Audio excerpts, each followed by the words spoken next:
Hello नमस्ते जय जोहार। मेरा नाम है भोजराज बारले और आप सबका स्वागत है हमारे चैनल नवा बिहान छत्तीसगढ़ में। आज के हमारे जो मेहमान हैं वो एक लोकप्रिय शिक्षक हैं जो हैं श्री टीकादास मरावी जी। सर आपका बहुत बहुत स्वागत है हमारे चैनल में। धन्यवाद आदरणीय जी।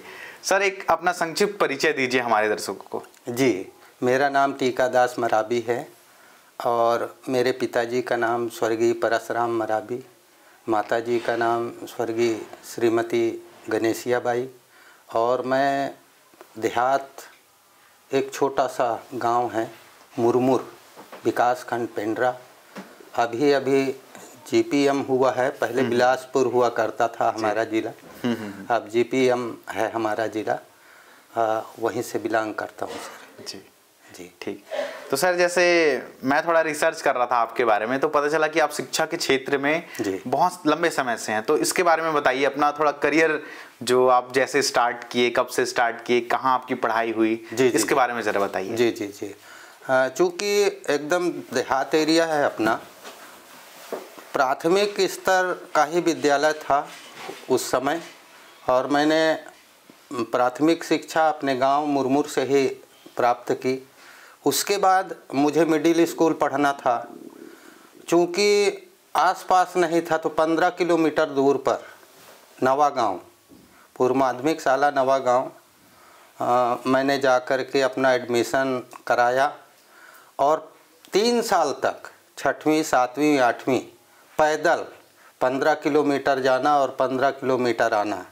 चूँकि मैं बहुत ही गरीब परिवार से रिलेटेड हूँ, ये था कहिए, और उस समय साइकिल की भी माने व्यवस्था मेरे माता पिता जी नहीं कर पाए, इसलिए 3 साल मैंने कठिन परिश्रम करके और मिडिल स्कूल पास किया। उसके बाद शासकीय बहुउद्देशीय उच्चतर माध्यमिक विद्यालय पेंड्रा में मैंने 11वीं तक की शिक्षा प्राप्त की। उस समय 11वीं बोर्ड हुआ करता था, 12वीं उसके बाद हुआ। अच्छा। सन 1983 में मैंने 11वीं की परीक्षा उत्तीर्ण की। अच्छा अच्छा। इसके बाद शहडोल अपन खेत को गहन रख करके मुझे पढ़ने की बहुत तीव्र इच्छा थी, तो ITI करने के लिए सोहागपुर जो ITI कॉलेज है वहाँ मैंने एडमिशन लिया और इसी बीच शिक्षक उस समय माने उप शिक्षक का निकला रोजगार कार्यालय से, मैंने उसको भर दिया। क्योंकि गरीबी बहुत थी तो मुझे जितना भी माने जैसा भी नौकरी मिले ऐसा माने हो गया था और मैंने भरा और बिलासपुर में वाइवा हुआ और उसमें मेरा सिलेक्शन हो गया और उसके बाद मैं वहाँ सोहागपुर कॉलेज छोड़ करके और 1 मार्च 1984 से शिक्षक के पद पर कार्यरत हूँ। अच्छा ठीक ठीक। तो सर जैसे जिस समय आपने ज्वाइन किया उसके बाद से जैसे अब ये सरकारी नौकरी है, सरकारी नौकरी में ट्रांसफ़र बड़ा होता है। जी जी जी। और अक्सर लोग उससे बहुत परेशान होते हैं। जी जी जी। तो आपका एक्सपीरियंस कैसा रहा, कहाँ कहाँ आपकी पोस्टिंग हुई? जी 1984 से लेकर के 1992 तक मैंने प्राथमिक शाला सेखवा विकासखंड मरवाही में कार्यरत था और चूँकि दूरी ज़्यादा हुआ करती थी, कम से कम 22 से 22 किलोमीटर, और 22 किलोमीटर मैं साइकिल से अप डाउन करता था। इसी बीच में आमाडाण में उधरई के एक शिक्षक रहे पूर्व माध्यमिक शाला आमाडाण में, उनसे हमने म्यूचुअल कराया और मैं आ गया पूर्व माध्यमिक शाला आमाडाण और वो चले गए प्राथमिक शाला सेखवा। अच्छा जी। तो मैंने 2005 तक पूर्व माध्यमिक शाला आमाडाण में अपनी सेवाएं दी और वह मेरे लिए बहुत ही गौरव का क्षण रहा कि उस विद्यालय से लगभग 50 बच्चे जो मुझे पढ़ाने का उनको सौभाग्य मिला वो आज नौकरी पेशे में हैं। अच्छा जी। उसके बाद फिर मेरा प्रमोशन प्रधान पाठक प्राथमिक शाला के रूप में हुआ तो मुझे ऐसा लगा कि शायद मेरा डिमोशन तो नहीं हो गया। मिडिल स्कूल पढ़ाने के बाद प्राथमिक शाला में जाना कहीं ना कहीं मुझे चोट किया अंदर से, जबकि उच्च वर्ग शिक्षक में होना चाहिए। उस समय तक मैंने एमए कर लिया था और एमए पढ़ने के बाद भी और यदि प्राथमिक शाला में भेज दिया जाए तो थोड़ा सा मन कुंठित हो जाता है। बिल्कुल बिल्कुल। हाँ, यही सोच के मैं 2006 में बीपीएड कॉलेज में जो शारीरिक महिला प्रशिक्षण विद्यालय के नाम से है, वो फिजिकल कॉलेज जिसको कहते हैं, तो फिजिकल ट्रेनिंग के लिए बीपीएड के लिए मैंने वहाँ एडमिशन ले लिया और 2007 में मैं बीपीएड क्रॉस किया और बड़ा अच्छा सौभाग्य रहा। गुरु घासीदास यूनिवर्सिटी से मैंने बीपीएड में टॉप किया और टॉप करने के परिणाम स्वरूप मुझे गोल्ड मेडल द्वारा सम्मानित किया गया, जो मेरे लिए बहुत ही गौरव का पल रहा। जी, ठीक ठीक। तो सर जैसे मैं मतलब मेरे मन में एक क्वेश्चन आया अभी कि शिक्षा के क्षेत्र में रहना अपने आप में बहुत मतलब वो गर्व की बात है, बिल्कुल मैं मानता हूँ। जी जी। तो इसमें आपको क्या लगता है कि समाज में क्या प्रभाव पड़ता है कि मतलब एक शिक्षक होना जी समाज में कितना प्रभाव डाल सकता है? बहुत बड़ा प्रभाव डालता है। 2007 में जब मैं गोल्ड मेडल प्राप्त किया तो उस समय वहाँ जो प्राध्यापक की संख्या कम थी, तो मुझे 4 वर्ष के लिए फिजिकल कॉलेज पेंड्रा में ही अटैच कर दिया गया और मुझे 4 साल वहाँ, जहाँ ट्रेनीज के रूप में शिक्षक गण भी आते हैं पूरे छत्तीसगढ़ से, उनको पढ़ाने का सौभाग्य प्राप्त हुआ और बहुत ऐसे शिक्षक और बहुत जो बच्चे हैं वो बीपीएड करवा के और बहुत लोग आजकल माने पीटीआई बने हुए हैं। तो ये मेरे लिए बहुत गौरव का क्षण रहा। तत्पश्चात मुझे क्रीड़ा के क्षेत्र में जोन क्रीड़ा प्रभारी नियुक्त किया गया मरवाही विकास खंड में ही, और मैं पढ़ाता भी था और जोन क्रीड़ा प्रभारी का भी दायित्व का निर्वहन करता था। और जो बच्चे माने हमारे गौरेला पेंड्रा मरवाही से आते थे, उनको प्रशिक्षण के माध्यम से मुझसे जितना बन पड़ा मैंने उनको प्रशिक्षण दिया और बहुत ही मैंने उस क्षण को सोचता हूँ तो बड़ा अच्छा लगता है। और कहीं ना कहीं बीच में मेरा एक्सीडेंट हो गया। अच्छा। एक्सीडेंट होने के बाद आज 50% मैं दिव्यांग हूँ। मेरा ये हाथ और पैर जो है टूट गया, जिसके कारण से एक अंग मेरा बिल्कुल काम नहीं करता है, बड़े मुश्किल से मैं चल पाता हूँ। और इसी बीच मेरा प्रमोशन प्रधान पाठक माध्यमिक शाला के पद पर हुआ और मुझे ये ईश्वर की कृपा कहें मेरे गांव में ही पोस्टिंग मिली। अच्छा। कन्यापुर माध्यमिक शाला मुरमुर।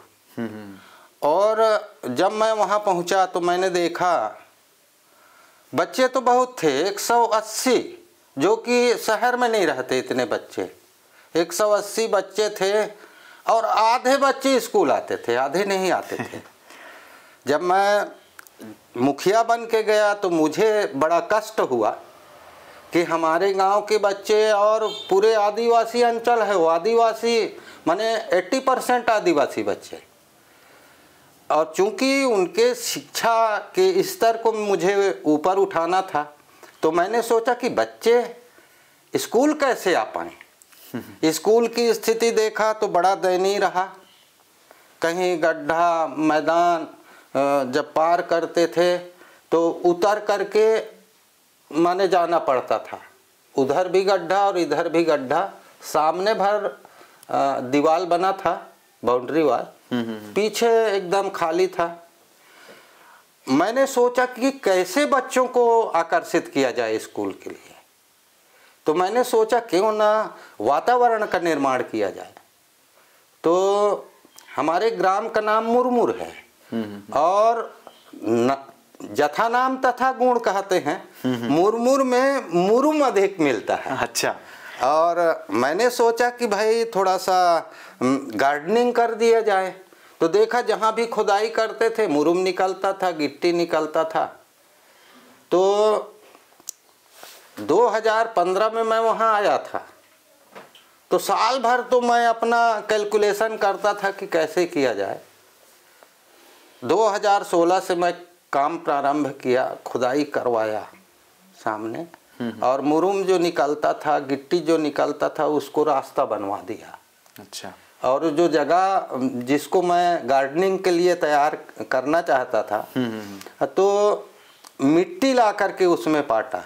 अच्छा। गर्मी के दिनों में तालाब सूख जाता है। हाँ। और तालाब की मिट्टी लाके मैं उसमें अच्छा भरा।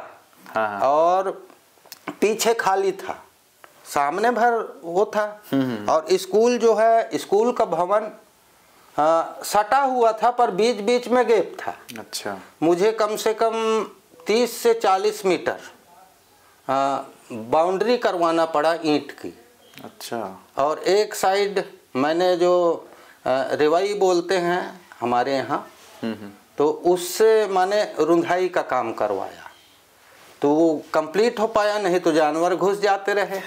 अब धीरे से मैं प्लानिंग करना शुरू किया और देखते ही देखते साल भर में मैंने गार्डन कम स्कूल उसको बनाने का प्रयास किया। उसमें अपने जो सरपंच साहब लोग हैं उनसे भी मैंने मदद लिया। बोला भाई ये गड्ढा उड्ढा को ठीक करवाइए, नहीं तो ये बाउंड्री जो है गिर जाएगा। और उन्होंने लगभग 20 ट्राली रेत ये मुरुम दिया, जिससे मैंने पटवाई करवाए। बराबर हुआ है ना जी। और तत्पश्चात फिर ये काम किए। दूसरे बार से क्या हुआ, पीछे साइड में गांव के ही लोग स्कूल के जमीन को लगभग 50 डिसमिल कब्जा कर डाले थे, जो कि शुद्ध हमारे स्कूल का ही वो था। तो मैंने समिति बना करके और उनको बुलवाया, माननीय सरपंच महोदय को भी बुलवाया और गांव के लोगों को भी बुलवाया। मैं कहा भाई ये स्कूल की प्रॉपर्टी है, इसको थोड़ा सा आप लोग कृपा कीजिए और दीजिए। तो बोले गुरुजी क्या करोगे आप? मैं कहा आप दे तो दीजिए। और उन्होंने मेरी बात को रखा और दे दिया। फिर उधर मैंने फिर से लकड़ी उकड़ी से फिर से बाउंड्री करवाया, लगभग 200 मीटर। 200 मीटर बाउंड्रीकरण करवाने के बाद फिर जेसीबी बुलवाया, थोड़ा सा जगह छोड़ करके, और जेसीबी से गड्ढा करवाया, लगभग 100 गड्ढे। और गड्ढे करवा करके और उसमें आम, लीची, कटहल, अमरूद, जामुन, मुनगा, लीची, चीकू, ये सब पौधे लगवाया। और आज बड़ा आनंद होता है कि वो फलोद्यान बन गया है। और उसको देख करके बाहर से जो हमारे संकुल केंद्र हैं, वहाँ के शिक्षक लोग अपने बच्चों के सहित आ करके वहाँ देखते हैं और कम से कम सीख करके जाते हैं और अपने भी स्कूल में थोड़ा थोड़ा वो प्रयास कर रहे हैं। आज ऐसी स्थिति है आदरणीय कि आम और बिही, जिसको हम अमरूद बोलते हैं, बच्चे खा नहीं पाते, इतना मात्रा में उत्पादन हो रहा है। बड़ी खुशी होती है। और उसी जो जगह बचा उस जगह में मैंने किचन गार्डन तैयार किया। अच्छा जी। और किचन गार्डन में सब्जियों का उत्पादन होने लगा, जो कम फर्टिलाइज़र का उपयोग करते थे अपन गोबर खाद से।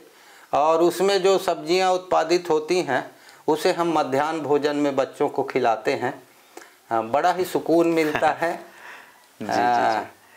ठीक, तो मतलब जैसे अभी जैसे सुन के मुझे ये लग रहा है कि जैसे पहले एकदम बंजर सा जमीन था, जी। उसके बाद अभी मैं इमेजिन कर रहा हूँ कि भाई पूरा हरियाली से भरपूर वो प्लेस, ऐसा लगता होगा वो एकदम आकर्षण लगता होगा उस एरिया में, एकदम आकर्षण का केंद्र लगता है। और फिर उसके बाद मैंने देखा इतना सब कुछ तो हो गया, चूँकि मैंने बहुत बीमारियों से ग्रसित हुआ बीच में, अभी शुगर का भी बीमारी हुआ मुझे, तो कुछ दवाइयों के पौधे भी मैंने रोपित करना शुरू किया।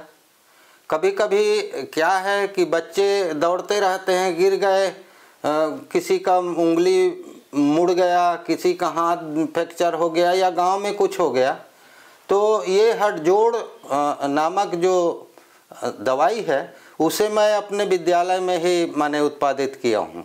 अच्छा। उससे उसको पीने से हड्डी जो है बिल्कुल जुड़ जाता है, आप बांध दीजिए और उसको पिला दीजिए तो हड्डी जुड़ जाता है।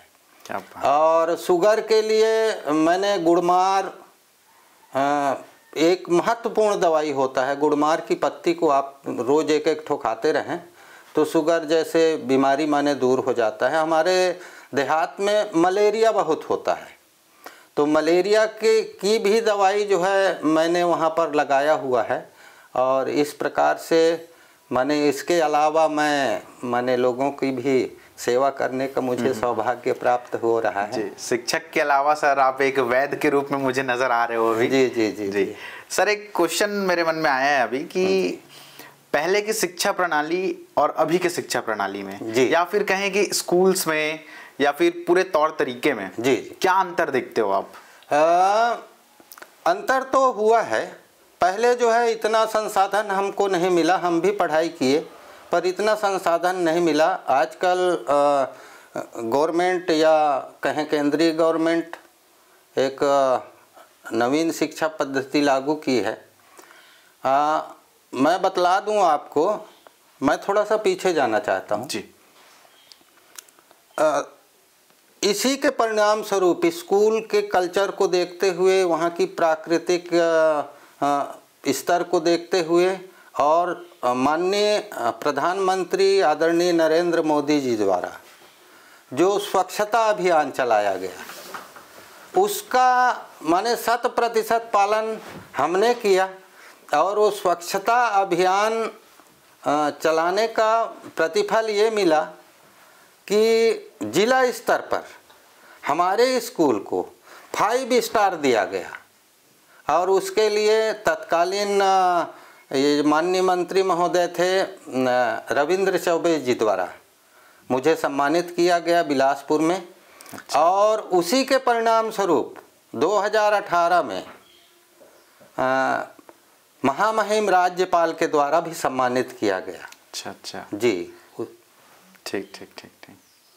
तो सर कहा जाए कि शिक्षा प्रणाली में अंतर तो काफ़ी आया है। हाँ, अच्छा, उसी शिक्षा प्रणाली के अंतर को मैं स्पष्ट कर देना चाहता हूँ। जब मुझे अवार्ड प्राप्त हुआ और कुछ राशि दी गई मुझे 25,000 रुपये, तो मैंने कहा शिक्षा के स्तर को बढ़ाने के लिए डिजिटल क्लासरूम की स्थापना होनी चाहिए।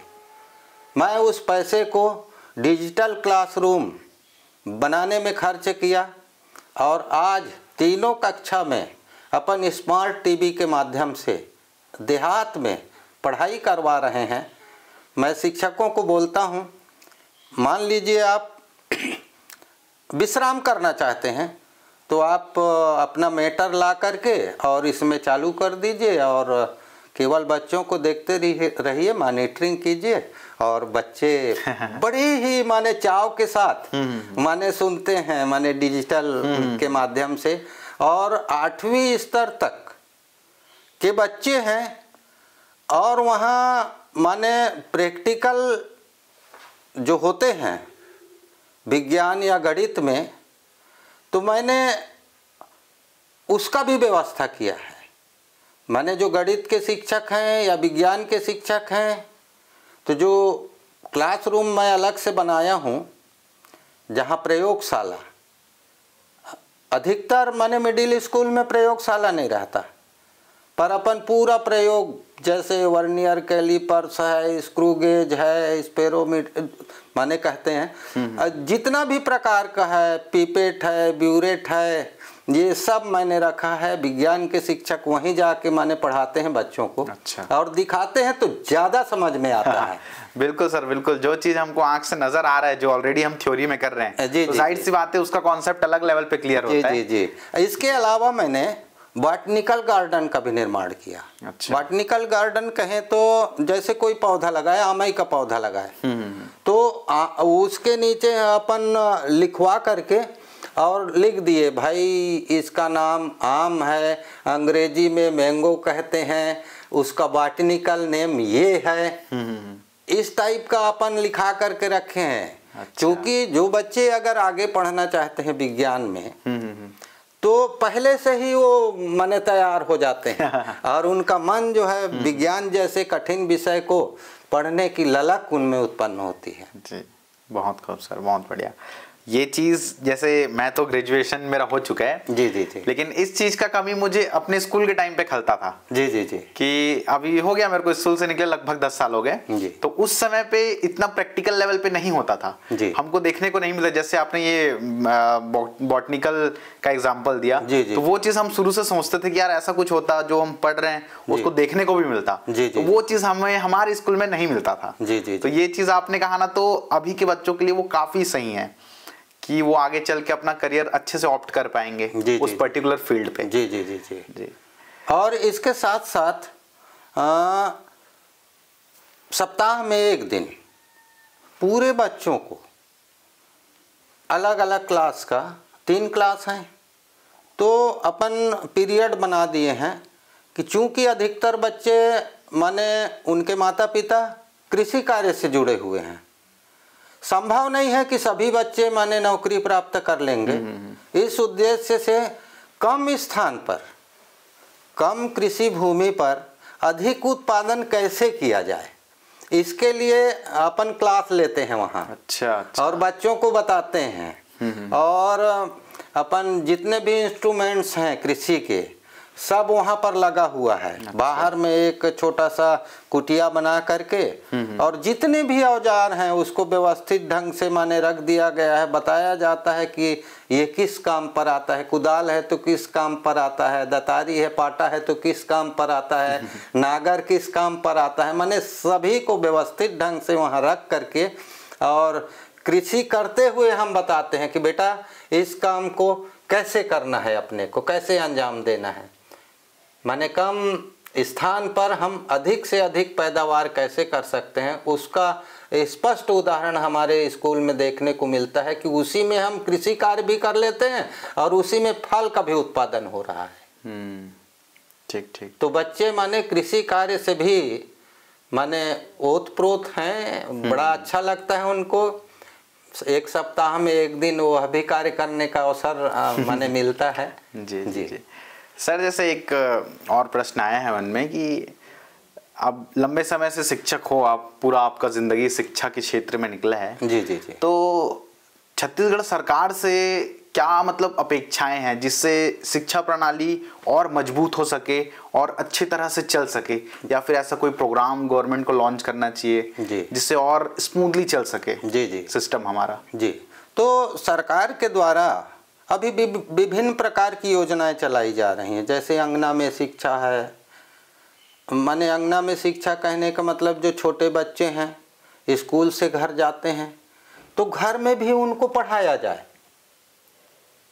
और अनेक प्रकार की माने योजनाएं चला रही हैं। मैं गवर्नमेंट से ये चाहूँगा कि दर्ज संख्या के हिसाब से और क्लास के हिसाब से शिक्षकों की पोस्टिंग माने होना चाहिए, कहीं कमी न रहे और संसाधन उपलब्ध कराना चाहिए। अब धीरे धीरे उपलब्ध हो रहे हैं। जैसे जहाँ पर 100 से अधिक छात्र छात्राएं हैं, अभी मेरे स्कूल में 2 लैपटॉप माने दिया गया है शासन की ओर से कि भाई इसके माध्यम से आप बच्चों को पढ़ाइए।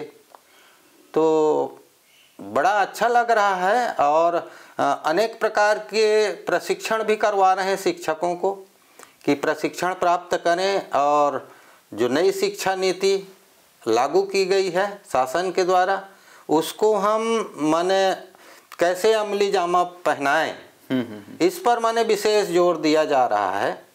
बहुत प्रशिक्षण होता है, मैंने भी बहुत प्रशिक्षण किया, उस समय से प्रशिक्षण कर रहा हूँ। नई दिल्ली द्वारा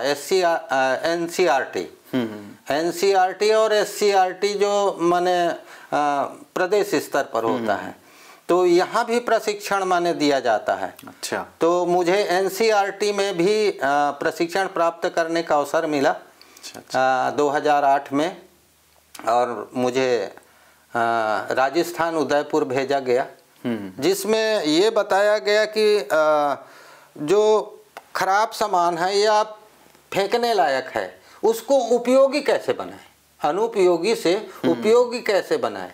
जैसे गत्ता होता है, हम फेंक देते हैं, तो उसको बढ़िया डिजाइन करके और उसको पेन स्टैंड बना सकते हैं, फ्लावर स्टैंड बना सकते हैं। इस प्रकार का प्रशिक्षण मैं प्राप्त करके आया, और अपने माने जो संकुल है वहाँ सभी स्कूलों में जा करके और बच्चों को माने शिक्षा दिया, और बच्चे प्रेरित हुए, और आज बड़े ही सुंदर ढंग से वो ये सब चीज़ बना रहे हैं।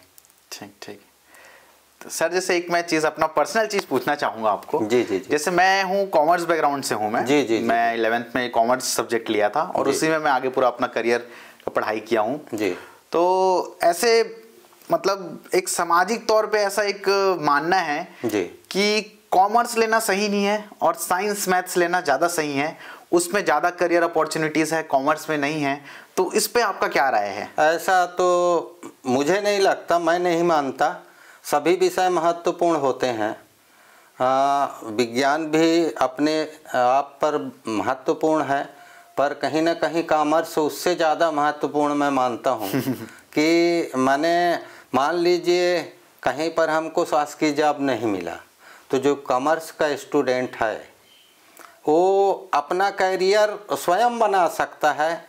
उसमें ऐसे बैकग्राउंड होते हैं जी, जी। जो बच्चों के लिए बहुत ही लाभदायक होता है, ऐसा मैं मानता हूँ। जी बिल्कुल। ये क्वेश्चन सर पूछने का मेरा रीज़न ये था ना कि जब मैं स्कूल तो चलो जैसा तैसा निकला, उसके बाद स्कूल टाइम से ही बहुत सारे, चाहे रिश्तेदारों से हो चाहे कहीं इधर उधर के लोगों से हो, ये सुनने को मिलता था कि यार कॉमर्स ले लिए हो, क्या करोगे क्या नहीं करोगे, ये चीज़ रहता था, शुरू से सुनने को मिलता था। जी जी जी। तो अब मेरा शुरू से था कि कोई अगर एक अच्छा शिक्षक एक्सपीरियंस्ड, मैं उनसे पूछना चाहता था, क्योंकि मैं तो स्कूल से निकल गया, तो मैं अपने टीचर से नहीं पूछ पाया वो चीज़। तो आप एक मुझे बहुत एक्सपीरियंस्ड और जिनको काफ़ी अलग अलग क्षेत्रों में जिनको समझ है, मुझे आप ऐसे शिक्षक लगे, तो मैं इसलिए ये पर्सनल क्वेश्चन आपसे किया। जी जी जी जी जी जी।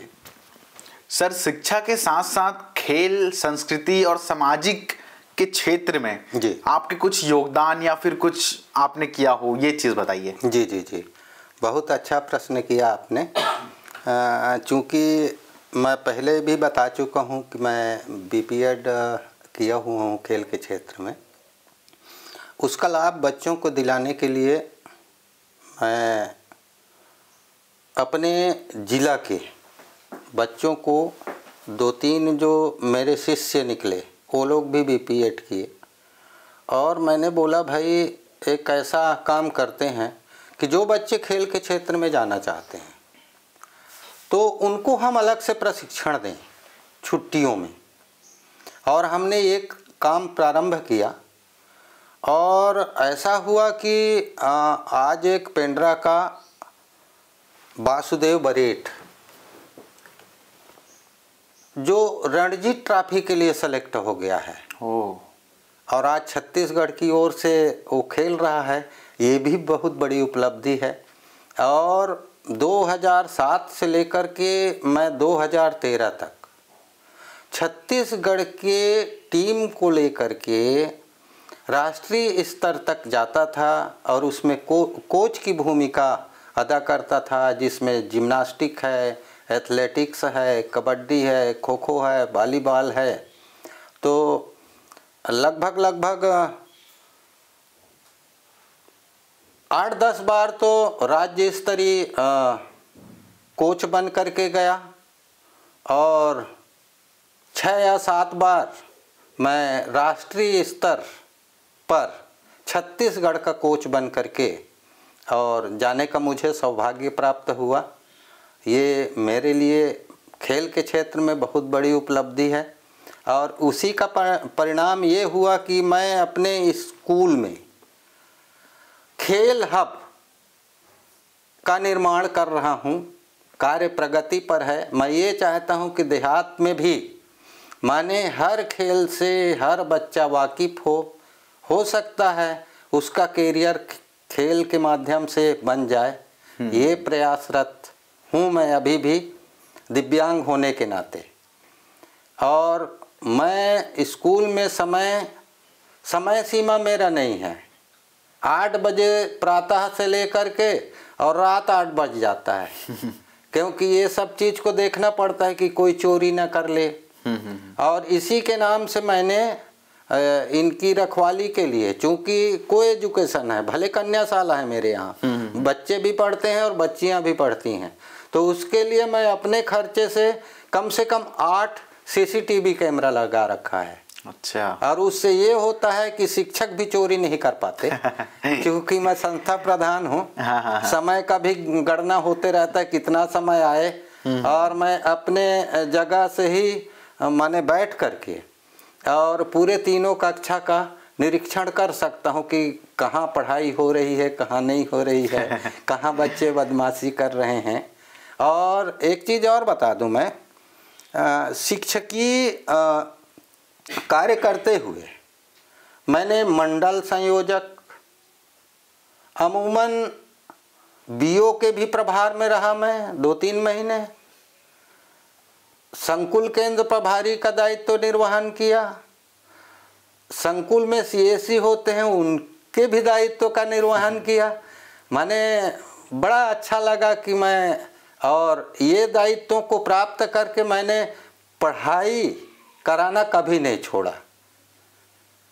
मुझे तभी आत्मिक संतोष मिलता है कि मैं बच्चों के बीच में जाऊं और उनको शिक्षा दूं। रही सामाजिक क्षेत्र की बात, तो विगत 2017 से अपने समाज में हमने देखा कि बहुत ऐसे गरीब तबके के लोग हैं और उनकी बच्ची या बच्चे बड़े हो गए हैं, शादी करने योग्य हैं और शादी नहीं कर पा रहे हैं, या शादी करना है तो उनको या तो ज़मीन बेचना पड़ेगा या तो गिरवी रखना पड़ेगा।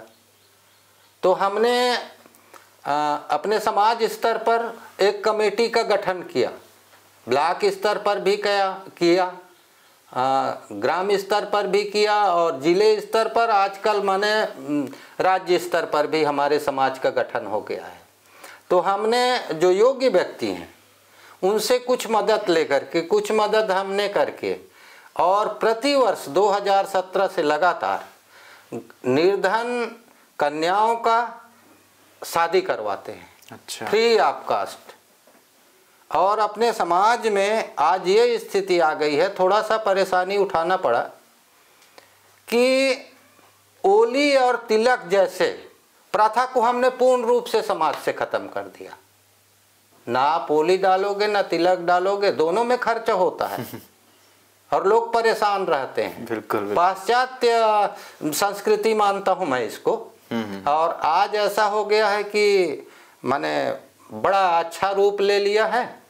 और जहाँ तक ये मरनी हरनी का काम होता है, कोई बीत गया, तो पहले चलता था कि जितने लोग हैं, मान लो उस घर में 8 पुरुष परिवार हैं, तो हमको 8 गमछा लेकर के जाना पड़ता था, और गरीब भी 8 गमछा लेकर के जा रहा है, तो बहुत पैसा माने व्यर्थ होता था। बिल्कुल बिल्कुल। तो अपन 1 गमछा केवल चलवाए, केवल 1 गमछा दोगे, उसके बदले में जो ज़्यादा गमछा दे रहे थे आप, उसके बदले आप पैसा दीजिए। और आज ऐसा हो गया है आदरणीय कि गरीब के यहाँ भी ये जो मृत्यु है वो बता करके नहीं आता। बिल्कुल। और अचानक हो जाता है। तो एक गरीब परिवार भी है तो उसके यहाँ भी 10 से लेकर के 40,000 रुपए तक माने जमा हो रहा है आज, जो माने पहले गहन वगैरह रखते थे ऐसे कार्यों के लिए, आज समाज में इसका कोई ज़रूरत नहीं है। और गांव में अगर हुआ तो पूरे परिवार मिल करके उस घर को उस दिन माने 1-1 किलो चावल और 10-10 रुपए अलग से देते हैं, जिससे बड़े ही आसानी ढंग से वो कार्य हो जाता है। और आज ऐसी स्थिति आ गई है कि ज़्यादा हमारे समाज के लोग चिंतित नहीं है कि ऐसा काम हो जाएगा तो हम कैसे काम करेंगे। तो ये समाज स्तर पर अपना चल रहा है आदरणीय। और ठीक सर, बहुत ही ये अच्छा कार्य है जी, सराहनीय कार्य है ये। जी जी, क्योंकि हर कोई इस पे कदम नहीं उठा सकता। जी जी जी, कि एक सामाजिक तौर पे एक समाज को सुधारने के लिए निकल पड़े, ये चीज हर किसी के बस की बात नहीं होती। जी जी जी जी, तो जी, इस चीज के लिए मैं अपने लेवल पे आपको धन्यवाद करता हूँ। धन्यवाद धन्यवाद। समाज ऐसा है कि चाहे आपके क्षेत्र में हो चाहे मेरे क्षेत्र में हो, कहीं से तो स्टार्ट हो। जी जी, एक जगह से चालू हो तो वो धीरे धीरे फैलते फैलते पूरे अपने क्षेत्र के साथ साथ पूरे प्रदेश में समेत फिर देश में पूरा वो धीरे धीरे ही फैलता है। जी जी जी जी। अच्छा, समाज के बच्चे शिक्षा के क्षेत्र में कैसे माने उनका रुझान बढ़े, इसके लिए हम समाज से ही प्रतिवर्ष जो प्रतिभावान बच्चे हैं, जो माने 70 या 80% से ऊपर अंक हासिल करते हैं, हम माने पूरे जिला का एक जगह उन बच्चों को बुला करके और उनको सम्मान करते हैं। गैदरिंग के साथ मुख्य अतिथि भी बुलाते हैं। अच्छा। इसमें अब ऐसा हो गया है कि बच्चों में होड़ लग गया, अरे यार उनको मिला अब हमको भी मिलना चाहिए। तो ये भी कार्यक्रम हम लोगों ने चला रखा है जी। और बड़ा ही अच्छा प्रतिसाद मिल रहा है इससे। अब ये क्या है, एक अच्छा खासा मोटिवेशन देगा बच्चों को। जी जी जी जी जी जी। अभी कोरोना काल हुआ था आदरणीय, तो कोरोना काल में जो परिवार ग्रसित हुए थे, हमने सभी समाज के जो अच्छे वर्ग के लोग हैं उनसे सहयोग एकत्रित करके और जो परेशान हैं उसको हमने ऑक्सीजन सिलेंडर माने खरीदा समाज के नाम से और प्रोवाइड करवाया। और माने पूरा सहयोग समझ लीजिए समाज के लोगों को दे रहे हैं। और इसीलिए इस वर्ष निर्विरोध रूप से गौरेला पेंड्रा मरवाही जिले का मेरे को समाज का अध्यक्ष नियुक्त किया गया। अच्छा जी, बहुत बहुत बधाई हो सर उसके लिए आपको। धन्यवाद धन्यवाद जी सर, जैसे आपने एक जिक्र किया था सम्मान का, जी, तो मुख्यतः आपको कौन से सम्मान प्राप्त हुए हैं अभी तक? सम्मान तो सर बहुत प्राप्त हुए हैं आदरणीय तत्कालीन मुख्यमंत्री, जब शुरू में हमारा छत्तीसगढ़ निर्माण हुआ, श्री अजीत जोगी जी, सभी लोग उनको जानते हैं। और बोर्ड परीक्षा में मैं लगातार 5 वर्ष तक 100% रिजल्ट दिया, और जिसके लिए मुझे परियोजना प्रशासक एवं माननीय अजीत जोगी जी मैंने सम्मानित किए। और यह सम्मान की कड़ी जो है निरंतर चलता रहा। हमारे जो एसपी साहब पुलिस विभाग, उनने भी हमारे स्कूल को देख करके और खुश हो करके और उन्होंने भी सम्मान दिया। बिलासपुर जब ज़िला था तो बिलासपुर ज़िले से भी मुझे माने माननीय कलेक्टर महोदय के माध्यम से सम्मान दिया गया। और यह क्रम एकदम चलता रहा। डाइट पेंड्रा से मेरी ड्यूटी खेल में भी लगाते थे, साहित्यिक कार्यक्रम हो रहा है तो उसके लिए भी लगाते थे, और सांस्कृतिक कार्यक्रम के लिए माने जज नियुक्त करते थे हमेशा। आज भी माने जज के रूप में मैं रहता हूँ, चूँकि मैं संगीत के क्षेत्र में भी गुरु घराने से शिक्षा प्राप्त किया हूँ, शास्त्रीय संगीत का। तबले में मैं माने कम से कम 6-7 साल गुरु घराने से सीखा। अच्छा। तबले की शिक्षा मैंने गुरु घराने से लगभग 6 वर्षों तक प्राप्त किया, जिसमें मुख्य रूप से बनारस घराना एवं रायगढ़ घराने से संबंधित रहा। और उसकी परिणति ये हुई कि संगीत के क्षेत्र में भी लोग बुलाते थे और उसमें भी मुझे सम्मान प्राप्त हुआ है कई जगहों से। और आज की स्थिति में मैं अपने स्कूल में बच्चों को भी जो तबला सीखना चाहते हैं उसकी भी शिक्षा दे रहा हूँ। और जो गांव के लोग हैं, आसपास के लोग हैं जो सीखना चाहते हैं, फ्री ऑफ कास्ट मैं तबले की शिक्षा प्रदान कर रहा हूँ। अच्छा। तो शिक्षा के क्षेत्र में मुझे डॉक्टर सर्वपल्ली राधाकृष्णन सम्मान मिला है और शून्य निवेश नवाचार के लिए भी मैंने राज्य शासन से और केंद्र शासन से सम्मान मिला। साथ ही राष्ट्रीय स्तर पर जो वैचारिक संगोष्ठी है और कला साधक सम्मान भी मुझे प्राप्त हुआ। आदिवासी नृत्य महोत्सव धमतरी में भाग लेने पर भी मुझे प्रमाण पत्र मिला है। डॉक्टर भंवर सिंह पोर्ते आदिवासी सेवा सम्मान मिला है। लाइफ टाइम अचीवमेंट अवार्ड भी मुझे प्राप्त हुए हैं और पद्मश्री डॉक्टर तीजन बाई द्वारा भी छत्तीसगढ़ गौरव सम्मान से भी मुझे नवाजा गया है। ये मेरे लिए बड़ा ही गौरव का बात है। प्रदेश स्तरीय सतनामी समाज के द्वारा भी मुझे गौरव प्रदान किया गया है। आदरणीय देवदास बंजारी स्मृति पुरोधा सम्मान भी दिया गया है। सामाजिक समरसता सम्मान भी प्राप्त हुआ है और राज्य स्तरीय जो सत्संग समागम होता है वहाँ भी मुझे सम्मानित किया गया है। और कर्मा महोत्सव में तत्कालीन मुख्यमंत्री डॉक्टर रमन सिंह के द्वारा भी मुझे सम्मानित किया गया है। 9वां राष्ट्रीय खैरवार महोत्सव जो कि उड़ीसा में संपन्न हुआ था, उसमें सहभागिता का प्रमाण पत्र भी दिया गया, साथ में सम्मान भी दिया गया। इस प्रकार से सम्मान मुझे प्राप्त हुए हैं। तो इस ठीक सर, मेरा एक आखिरी आपसे ये कहना है कि आने वाली जो युवा पीढ़ी है या अभी जो युवा पीढ़ी हैं जी, उनको आप क्या संदेश देना चाहोगे? युवा पीढ़ी को मैं ये संदेश देना चाहूँगा, पहले तो मन लगा करके शिक्षा ग्रहण करें। शिक्षा एक बहुत बड़ी उपयोगी है जीवन में। बिना शिक्षा के कुछ भी संभव नहीं है और एकल शिक्षा नहीं होना चाहिए।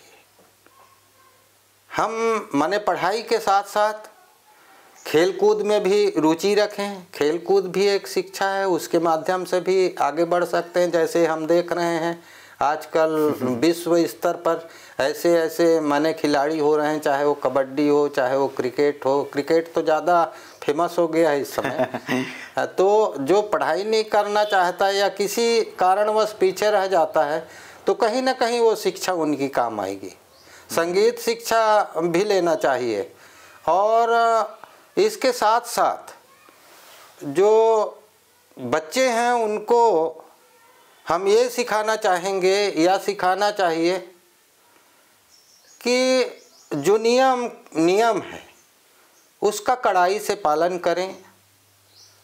बड़े लोगों का जो संदेश है उसको अपने जीवन में ग्रहण करते हुए और अपने कार्यों में माने उत्तरोत्तर वृद्धि करते रहें, मैं यही चाहूँगा। और मैं यही कहना चाहूँगा कि आपके एक्सपीरियंस, आपके लाइफ के जो भी आपने आज शेयर किया उससे मुझे तो काफ़ी प्रेरणा मिली है और मैं उम्मीद करता हूँ कि मेरे दर्शकों को भी बहुत कुछ सीखने को मिलेगा। जी। तो सर, ज्वाइन करने के लिए बहुत बहुत धन्यवाद। धन्यवाद आदरणीय, धन्यवाद।